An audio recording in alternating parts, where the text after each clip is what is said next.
happy and pleased to have Professor Yanay Ofran, scientist and founder of several startup companies with us today. Welcome. Thank you for having me. Great.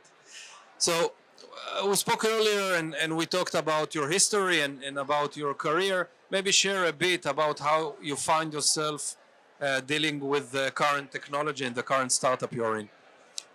Yeah, definitely. So, what we do today is to apply machine learning and other advanced technologies to human health in order to cure disease. My journey to that point started, as an undergrad when I studied mostly biology and physics. But, as an undergrad, I basically was a kid in a candy store and I took classes all over the campus. And I thought that the most interesting question to study is the question of human language. And my first attempt to get a PhD was in linguistics. I was trying to find formalism that explain how we can encode a message in a bunch of signals that then we transmit to somebody else that can decode the signal and get the message. And it was fun for a couple of years, but I realized quite quickly that linguistics is a field where the questions are far more exciting than the answers we were able to give at the time. And I wanted to study a field where we can actually give some answers and not just to come up with wonderful questions. So my next attempt to get a PhD was in neuroscience. And what I was trying to do there is to find some evidence and maybe some description of the mechanisms that allow us to integrate thinking and planning in the brain. The specific task that I had was to try and understand where we plan handwriting. But my basic insight was that when a lecturer writes on a board and then he also writes comments on your paper, you can tell that the handwriting is the handwriting of the same person, even though there is almost not a single muscle shared between these two activities. So it's not the area of the brain that controls a certain muscle. It's somewhere else that integrates this planning of the movement. So after spending about a year studying this, I realized that in this field too, we can ask really cool questions, but we don't have the tools or the theoretical framework to come up with useful answers. And this is when I decided to move on and went into computational biophysics, trying to use computation and big data in order to understand the molecules in the human body.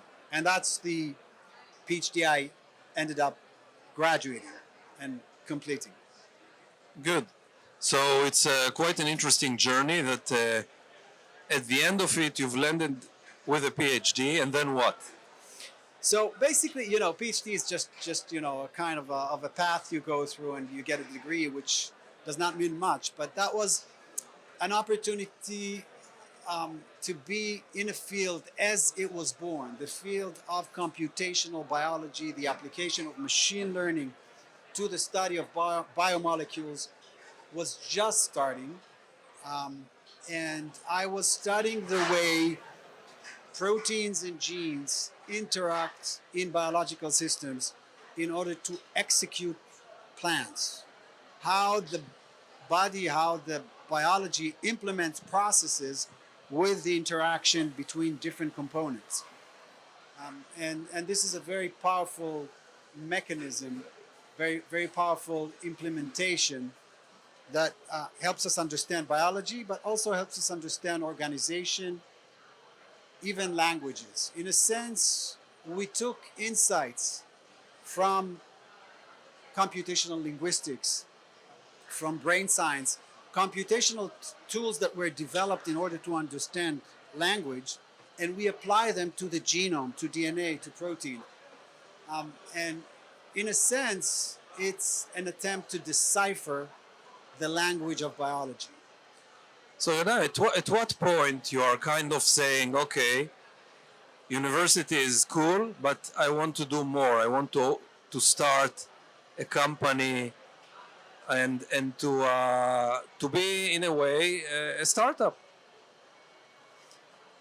That's a great question. I can't put my finger on a point where I thought, let's quit academia and become an entrepreneur.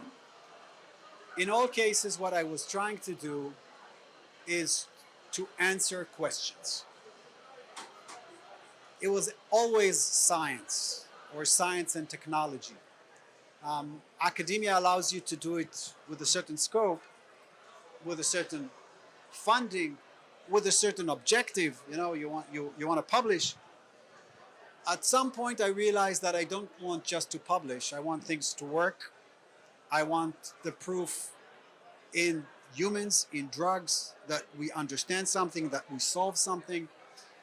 And I gravitated gradually more and more towards the application in a company rather than in academia, just because it's a way to get more directly to what we want, which is helping people and solving medical problems rather than answering theoretical questions. You and your practical mind, huh?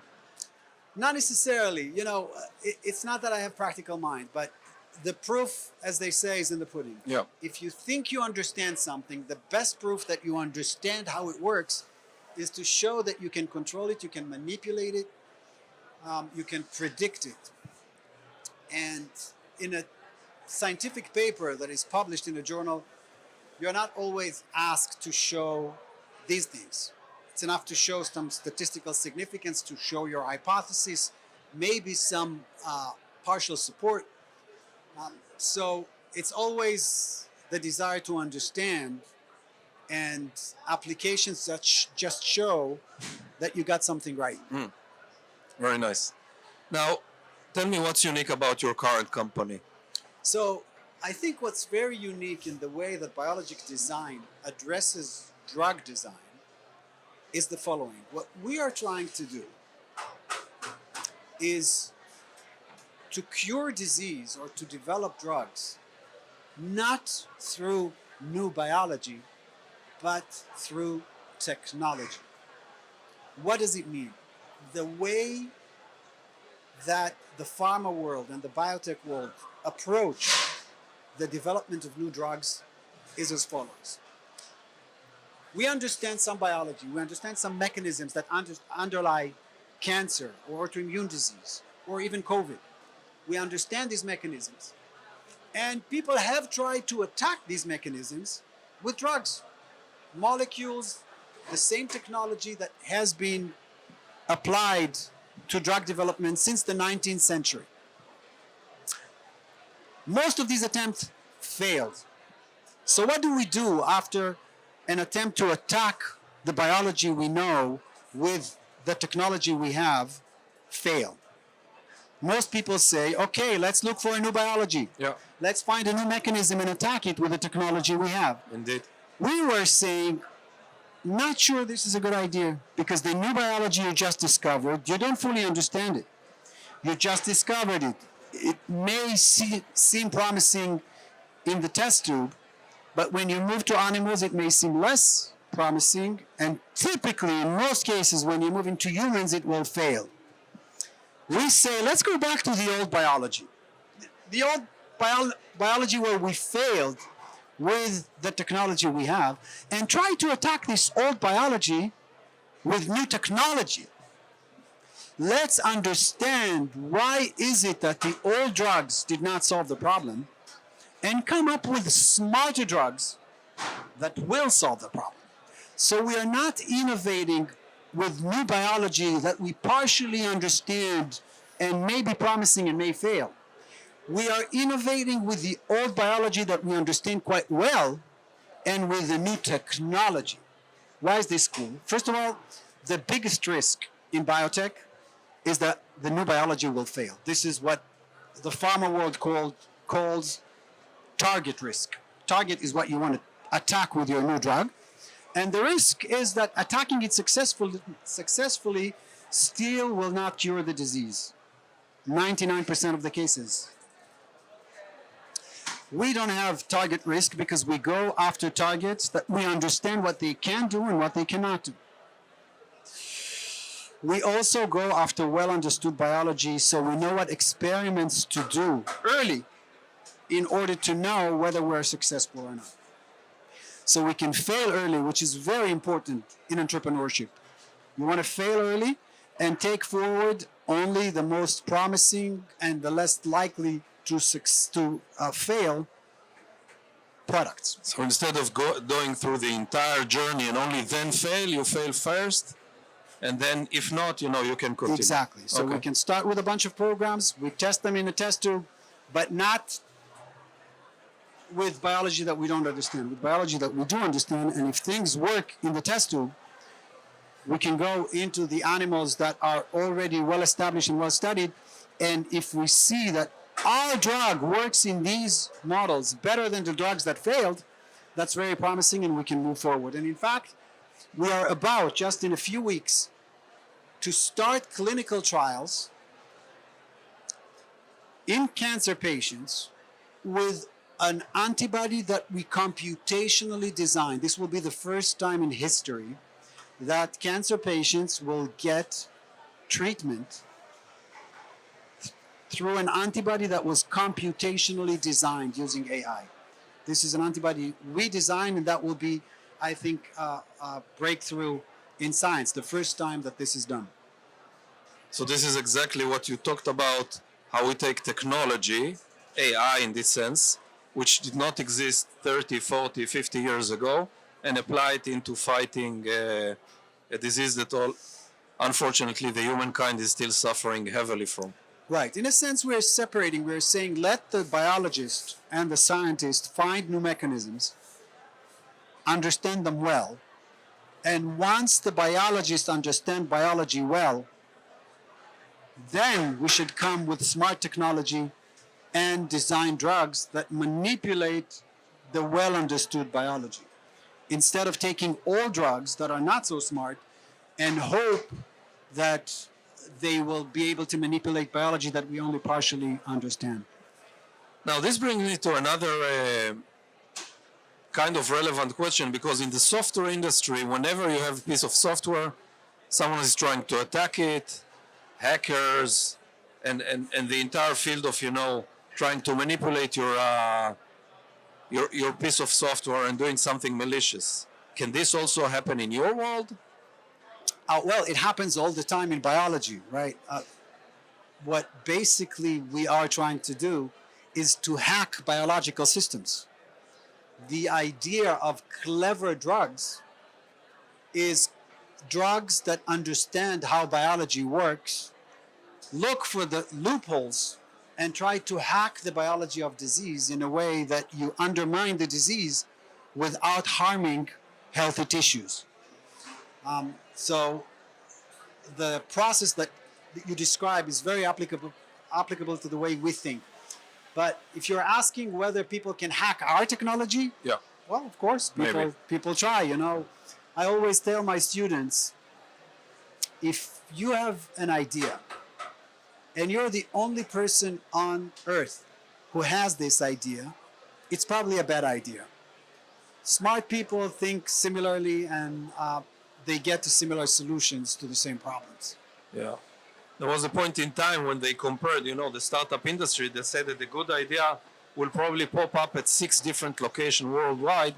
One of them will win eventually, but it will not be, only in a single place. Yeah, I definitely agree. And I think history of science tells us that in almost all cases, big breakthroughs happen simultaneously at different places at the same time. You mentioned also the usage of AI, and you mentioned the fact that this is essential in order to deduct what should be the next step or the next cure. How exactly AI is being harnessed? Are you like combining results from the entire world, or how exactly are you doing it? Great question. So basically the way we use AI for designing drugs is as follows. We ask ourselves what we want the drug to do, how we want it to manipulate the biological system. For example, we want the drug to be able to sense whether a cell is cancerous. And if it's cancerous, we want the drug to attack it in a certain way. If it's not, we don't want it to harm it. So what we need to do is to collect data about cells that attack, or molecules that attack cells, molecules that do not attack cells, characteristics of cancer cells, characteristics of healthy cells. We basically define what we need to learn. We perform high throughput experiments, billions of experiments, where we measure different interactions between cells and molecules. And from this, we can train a machine learning model that tells us what should be the composition of the drug that will leave a healthy cell alone and attack a cancerous cell. So the secret is to generate experimental data on a large scale and then train a dedicated model that will tell us what should be the composition of the drug that we want. Which is fascinating because in a way, without technology, you could not do it.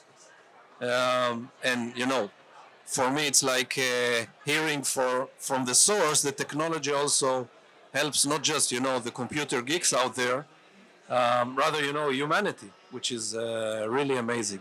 It's pretty amazing. What's even more amazing is that we took these capabilities to date in order to make smart telephones, in order to make smart cars, in order to make smart and sophisticated computer games. But we didn't take it so far to make smart drugs. But the same logic applies. The same way we can make very cool and very clever computer games, we can use the same technology, the same approach in order to make clever drugs. It's quite amazing that it is not something that has been done to date, but I'm pretty sure that in 10 or 15 years, all the drugs that will enter clinical trials will be drugs that were designed by AI. So it's like saying that in the drug industry, we're still playing Space Invaders, while we need, you know, to leapfrog into Fortnite or those. You know what? In the drug world, making the molecules that are drugs, not even Space Invaders. We're playing soccer. We're playing football. It's really the molecules that are used in the clinic today are based on the logic of 100 years ago. It's not based on design technology, to a large extent, on a design technology that is even from the 80s. It's before that. Yanay, this is fascinating. I wish you all the best Thank for you so much. humankind and for yourself. Thank you very much. It was fun. Thank you. Great.